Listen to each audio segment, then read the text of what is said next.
This is the Art Beauty Podcast where we tell the real truth about the fake shit. We are unsponsored, unbranded, and quite frankly, unafraid to ask the questions about the products, the procedures, and all of that stuff that you really want to know. My name's Amber Milt, and today my fabulous co-host is Dr. Samer Jabber. He is the man responsible for making sure that I stay wrinkle-free. He is a board-certified dermatologist and the owner of the very swanky Washington Square Dermatology. Dr. Jabber, thanks for being with me today. Amber, it's my pleasure as always to see you. I feel very special and lucky to chat with you. Thank you. Oh, well, we talk about you a lot on this podcast. I give you a lot of props and I actually saw you, what was it, like 2 weeks ago? 2 weeks ago. Yeah. So I've had this, and I want to give right now a shout out to your team over there at Washington Square Dermatology because they're wonderful. I had an appointment to come in and see you for Botox right around the time that things started shutting down. And I at first kept going on ZocDoc and refreshing and waiting for your schedules to open. And then you've got this awesome chat feature on your website. I went on, I chatted with them, they got me in. We had to push it back once or twice, but all is right with the world because I got to see you last week. Thank you. Well, yeah, we try our best we have such nice patients and, everyone now it's a different time, obviously, but typically people are busy in New York. So we always try our best to accommodate them, especially right now. You just want to try to make people feel good if you can. How are you holding up with everything? I'm okay. Honestly, the first 6 weeks of coronavirus when we were, March and April were tough. Yeah. I was really struggling. I was grieving. I was sad. It was really tough for me. My in-laws both got coronavirus, so they're fortunately healthy now, but Wow. my mother-in-law was sick, pretty sick actually.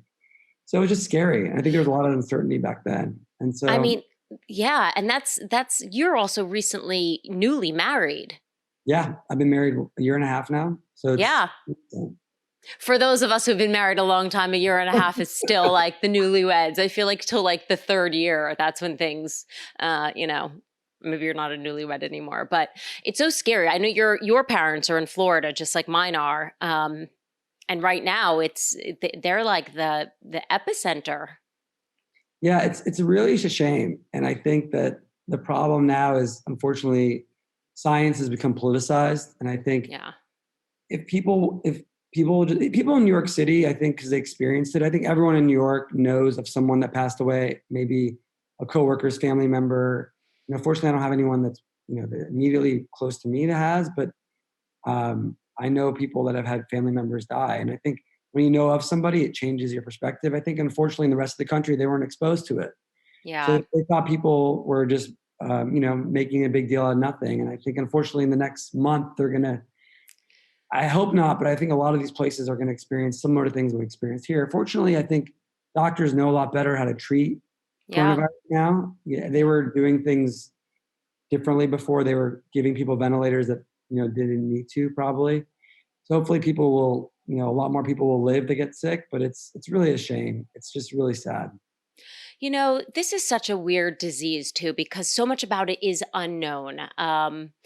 I was at a doctor the other day because I have talked about it on the podcast. Both my husband and I had this in March, so months ago when this first started. And I have been having, I guess ever since it happened, I don't feel like I could take in a full breath.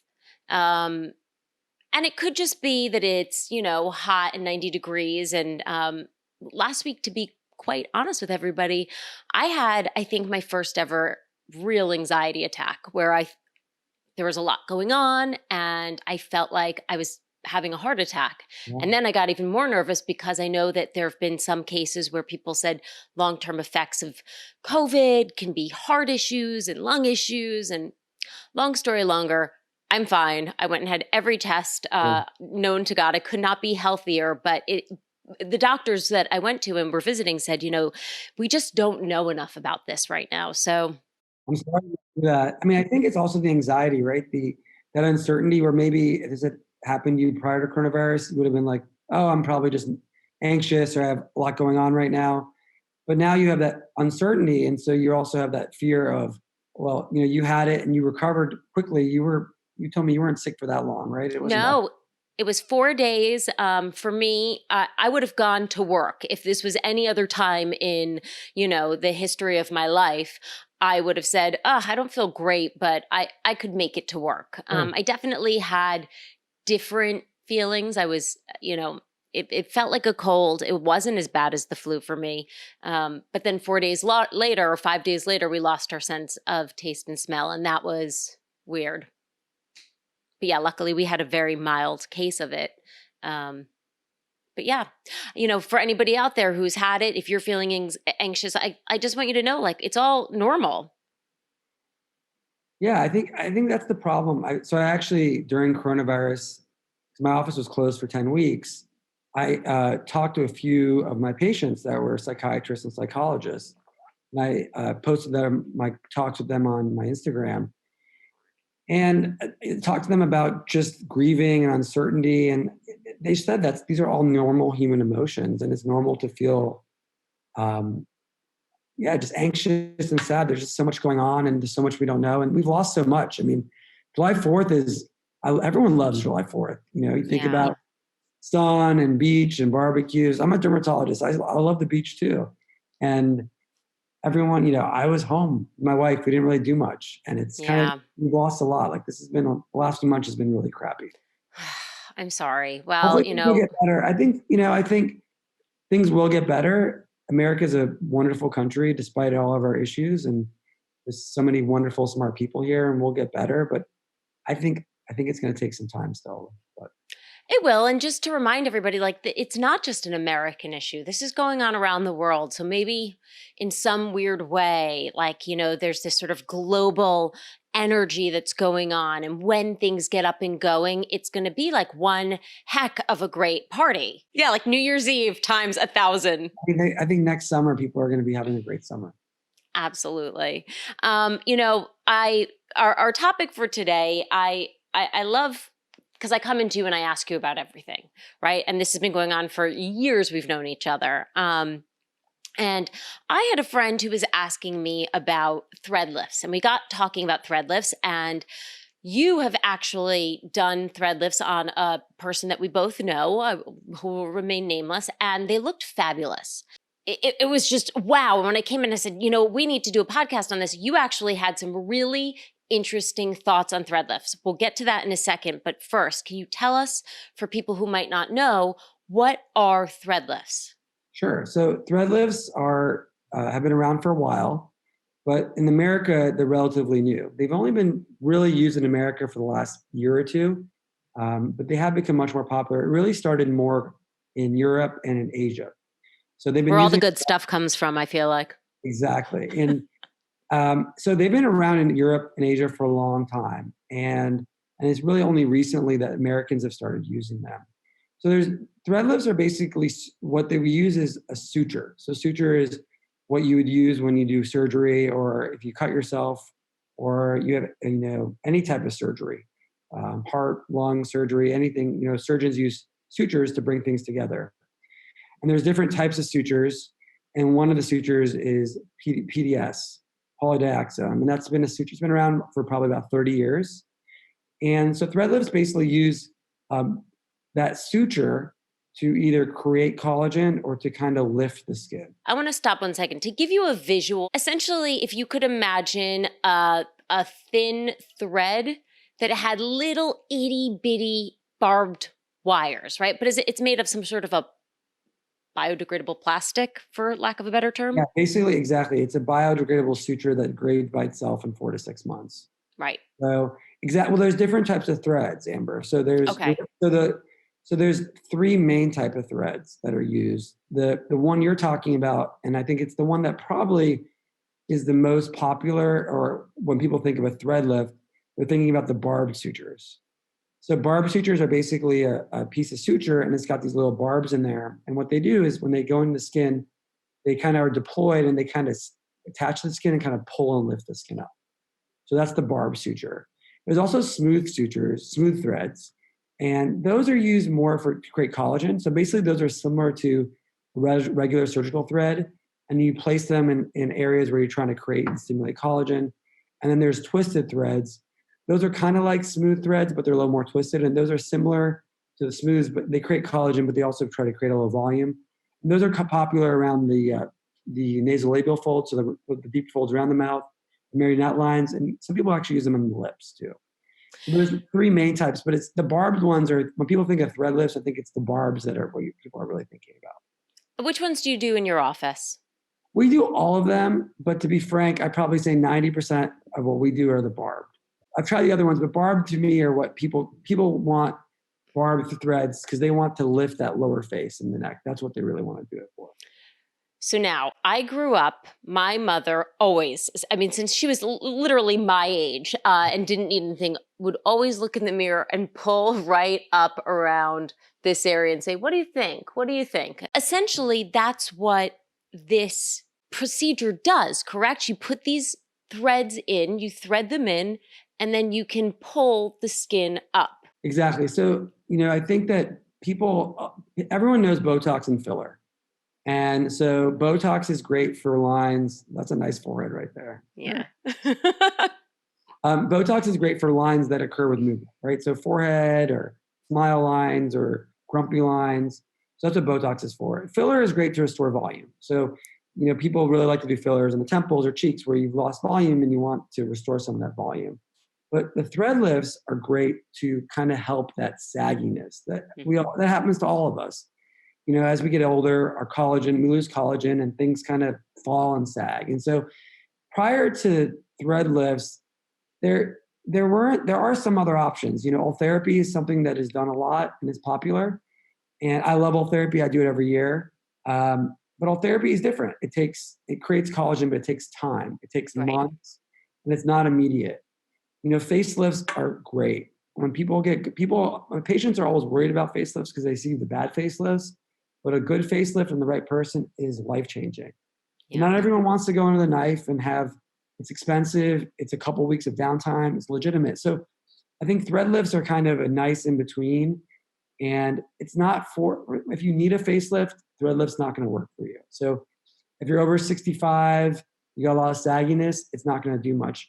But thread lifts are great. My patients that do thread lifts are usually in their 30s and 40s, maybe early 50s. And they just hate that sagginess that you're describing. And they just want a little bit of a subtle lift.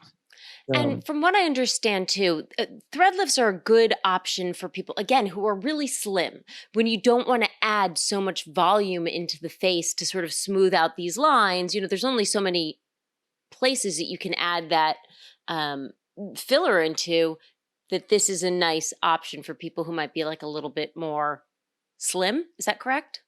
I mean, I think you can do it if you're slim or if you're round your face. It doesn't make a difference. I think the problem is sometimes the advantage of threads over filler is you can definitely do filler to lift the skin too. So if you do fillers, like particularly the thicker fillers that are more deep on the bone and on the lateral face, you're going to get a lift. But sometimes you can get kind of a chipmunk or fat face if you overfill. And so that's the nice thing about the thread lift is you can get a lift and you don't get that overfilled look. And so you'll see people sometimes that look just too filled and it just looks really bad. And it's instant. It's instant. Yes. It's instant. But okay, so I'm going to save everybody. I have to warn you, if you go right now to YouTube and you Google the procedure, it is nasty looking. It is. I mean, essentially, do you want to walk us through what it would be to sort of lift the jowls? Yeah, we play videos of it in our office, and some people find it just cringeworthy. They cannot watch it. They turn their heads away. It's pretty straightforward. So basically, what you do is a patient comes in and you mark the skin. So first of all, you want to figure out where you're doing it. The most popular areas are to lift like the lower face and the neck. And so what you do is you kind of mark the location starting from the lateral to lower face, lateral to medial. And most common areas are going to be kind of this area, the marionette lines, the lower face. You'll kind of mark the areas. You'll do not local anesthesia in the insertion points in the lateral face. And then you'll take a needle and you'll kind of prick a little hole in there. And then once you have a hole, you have a track, the thread comes on a cannula. So a smooth piece of metal. And you basically go in the lateral face advance it to where you want, you stop, you lock it, and you pull it out, and the thread stays. And then you're left Right. with this long thread sticking out of your face. That So you can kind of like a puppet. I mean, yeah, pull and shape and maneuver to help lift the skin. Yeah. So once the thread is in, you kind of pull the thread up to kind of help deploy those barbs that we talked about, so that can lock in and kind of create that lifting effect. So I mean, I'm telling you, the person that I saw when they had it done, I saw them an hour later, and they were like, it's not super comfortable, but you couldn't tell. They were going out to dinner, and the results were incredible because it was just subtle. There was something there, but it was like very, very subtle. But when I came into you and said, hey, Dr. Dabber, I had another person ask me about this. We got to do a podcast. You said something very interesting to me. And, we keep it real here on this podcast. And it's why I really wanted you to come on. You said, I love thread lifts, but I don't find that I can get the same guaranteed repeatable results that I would with something like a Botox or a filler. Can you elaborate a little bit on that? Yeah, so I think I love thread lifts, and I think for the right patient, it's a great treatment. So if you're younger, so 30, 40s, early 50s, you can be a little older, but if you have a lot of laxity, it's not going to work, and you have to have realistic expectations. Right. It's going to smooth things out. It's going to sharpen your jawline. It's going to lift your neck. But if you need a neck lift, it's not an alternative for you. The thing about thread lift, though, I think with Botox or filler, I think the results are super reproducible. I think with thread lifts, I think everyone gets better. I think some people do better than others, and it has to do with the skin and how heavy their skin is. And I think if you go online and look at how long people say it lasts, people say it lasts 1 to 2 years. I think it probably lasts closer to 6 months to a year.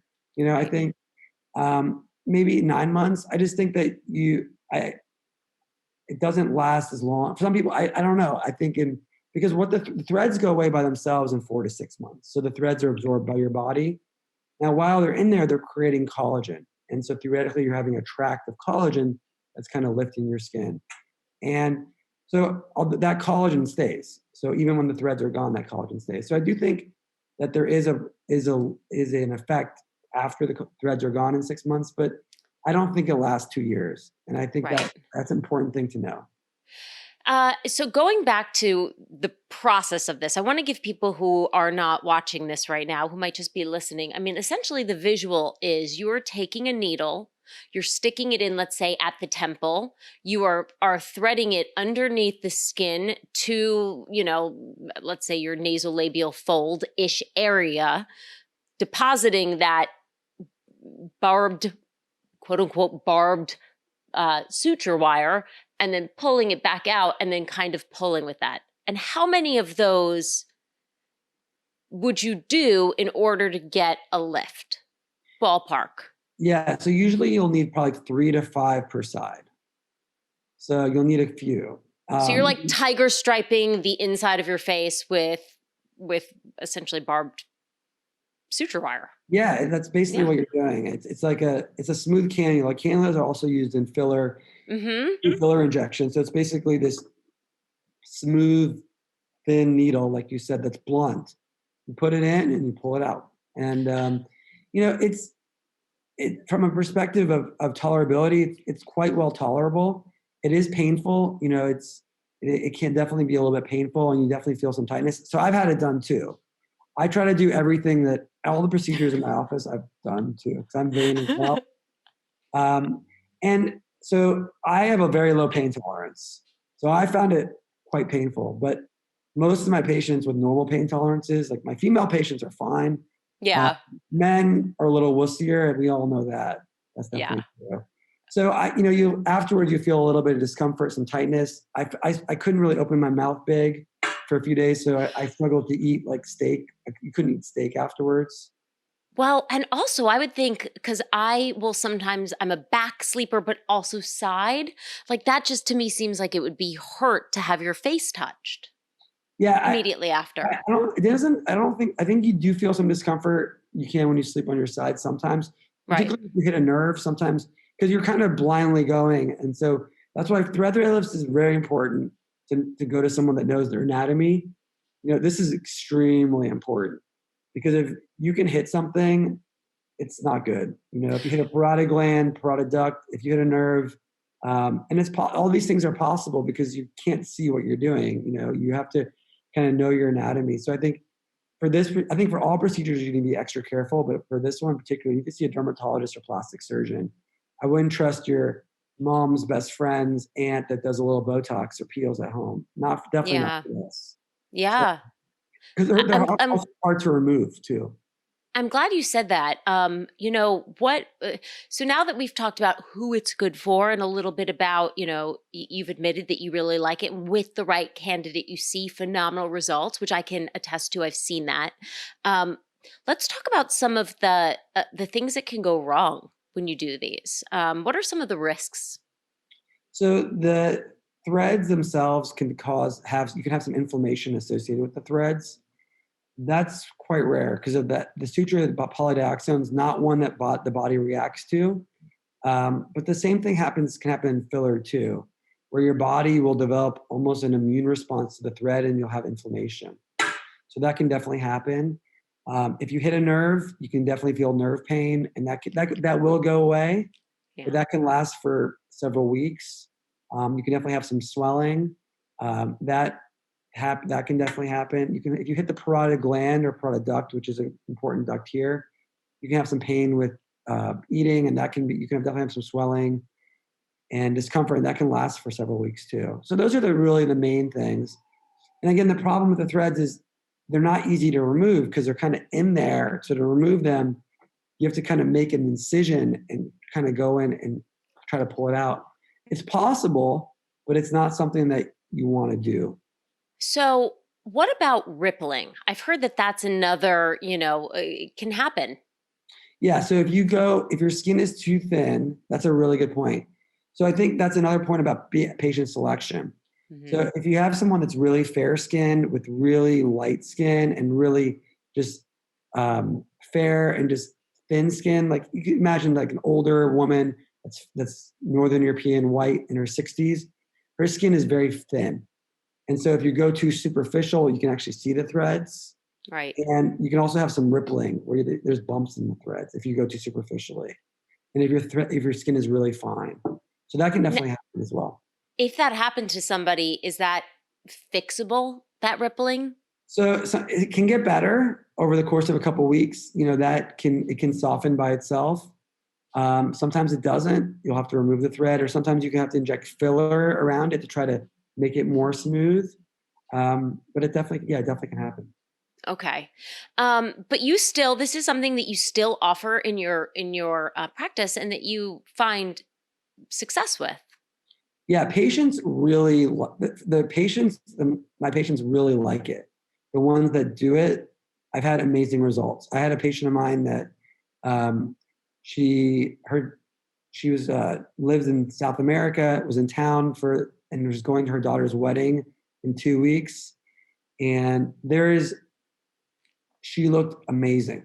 I mean, Yeah. her results were unbelievable. She gave me a huge hug afterwards, and she said all her friends were asking her what she did because she just looked great. And there's really nothing else that recreate that tight jawline and lift that neck in 2 weeks. So Yeah. I think for those patients, it's great. Um, I just think some people have unrealistic expectations with thread lifts. And so I have the patients I find some of my patients that come in are patients that are older, that are really more facelift candidates, Hmm. want to avoid a facelift or want to avoid a neck lift. They've heard of this and say, oh, I don't want to do a facelift or a neck lift. Will this work for me? And for those patients, I tell them, unfortunately, we can try it, but you have to be realistic and you probably aren't going to get that great results. So let's talk about cost. We know things can vary from place to place, but can you give us ballpark for what this costs? It's typically around 1,500. Uh, Okay. you know, it can be more. Some people, it can go up to probably 2,500, depending on the number of threads that are performed. And So it's per area, not 1,500 per thread. I personally charge 1,500 to do it, and I don't charge extra for threads unless I'm doing a ton. Right. Uh, but there are doctors that charge per threads, so it really Okay. depends on how they do it. And it depends on the area of the country.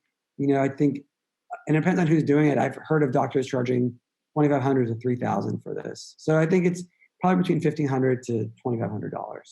Okay. And something like an Ulthera, on the other hand, to do, a face is significantly more expensive. Yeah, therapy is more expensive. Right. The disposables for all therapy are a lot more. Right. So when you're actually performing the therapy treatment, there's a charge per actual zap or line that you're doing. And then the machine itself is, $70,000, $80,000 or whatever, $100,000, whatever it costs. And so the advantage of thread lifts, that's why a lot of doctors like thread lifts too. You don't have to spend the money on a laser. And lasers, right. You have to pay annual service costs with lasers, that cost tens of thousands of dollars too. So the advantage of this is for doctors, it is easier in that respect, cost-wise. So aside from having to make sure that we go to somebody who is either like a board certified dermatologist or plastic surgeon, who we know has done, even with the best plastic surgeon, you don't want to be there first. Yeah. Is there anything else that we need to know if we're considering this? I think you just have to have realistic results, realistic expectations with your results. If you're, like, as I said, if you're 30s, 40s, 50s, and you have mild laxity, then I think you're a good patient for this. Right. If you're looking for something that's going to last for 2 years, probably not the right treatment for you. But if you're looking for something that will last 6 months to a year, I think this is a great option for you. And although it can be painless, I think you have to know that to experience some discomfort during the procedure and have some discomfort afterwards. As I said, for me, I felt a lot of pain in my jawline area. There must have been a nerve that was hit for this one, the lower thread on my jawline to help lift my neck. And I felt pain for a couple of weeks every time I shaved in this area. It wasn't terrible, but it was something I felt. And I think, I had thread lifts done as my friend trained on me actually for it. So I didn't really have any much experience. So I was a little nervous about it, but it did go away. So if it happens to a patient of mine, I tell them it goes away because I've seen it. It can happen and it goes away. And well, you made a good point. Like, oh, sorry. Yeah. Oh, and the last thing I was just going to say is, it might be hard for you to open your mouth. I wouldn't plan like an important presentation right before, so give yourself like 3 days, 5 days, a week before an event. Like don't do it right before an event. And just like any other procedure that you're doing when you're going to have a puncture, you don't want to have your red wine. You don't want to be taking vitamin E, nothing that's going to make you bleed, right? Because you'll bruise a little bit more easily. Yeah, just like any procedure that you do, any type of cosmetic procedure where there's going to be an incision done, you want to avoid things that can increase bleeding and bruising. So things like alcohol, vitamin E, ibuprofen, all those things can make you bleed more, particularly an aspirin. NSAIDs, no way. Yeah, alcohol, but NSAIDs make a difference, but alcohol for me is the thing. I can always tell when someone's been drinking. They just ooze like crazy. I know. I've learned my lesson, but you have to admit the last time I came in, no bruising, no nothing. I had no bruising, no nothing. But I also didn't drink for a week prior. Yeah. It's alcohol. I had one of my filler patients today. The last time I did filler on her, she bruised and she had been drinking. Today, no alcohol. She wasn't bruised at all. She was left and was fine. So NSAIDs, vitamin E, definitely, but alcohol is the biggest thing. I tell everyone for a week. For a week, before and after? Well, before more, after not as much, honestly. Right. At least I say a week. Some people will say 3 days, but I think if you really, everyone can not drink for a week. It's not the end of the world. Amen. Seriously. And guess what? On that note, to end on a happy note, it's not the end of the world here too. Thank you for sharing everything about your experience with coronavirus. I can't believe that months later we're still talking about this, but it's the world we live in. And I really appreciate you sharing your thought, being honest with us. Well, it's always a pleasure, Amber, to chat with you and see your smiley face. And and I thank you so much for having me. I feel very special. Oh, you are super special. So Dr. Jabber, of course, everybody can reach out to me because I send everybody to you. If people want to know more about thread lifts, if they want to reach out to you, if they want to come see you, what's the best way to find you? The best way is to look online. You can look at our website, Washington Square Dermatology. You can go on our Instagram, Washington Square Derm. Our Instagram is a ton of before and after pictures. So I think honestly, that would be the nice place to start. And then if you have questions, you can always call our office, or if you go on our website, you can book through our online Clara Messenger too. By the way, just a little aside, that video that you run in your office, so he runs this video with all of these procedures, the befores, the after. I mean, I live for that video every time I go in. It's just this running loop of like, wow, wow, wow. You should put that up online. Thank you again. Of course, everybody, if you have any questions, I can speak to you about Dr. Deborah, you can always reach out. Hello at Art Beauty Podcast, and you can find us on Instagram, Facebook, and YouTube at Art Beauty Podcast. And as always, we will see you next Tuesday.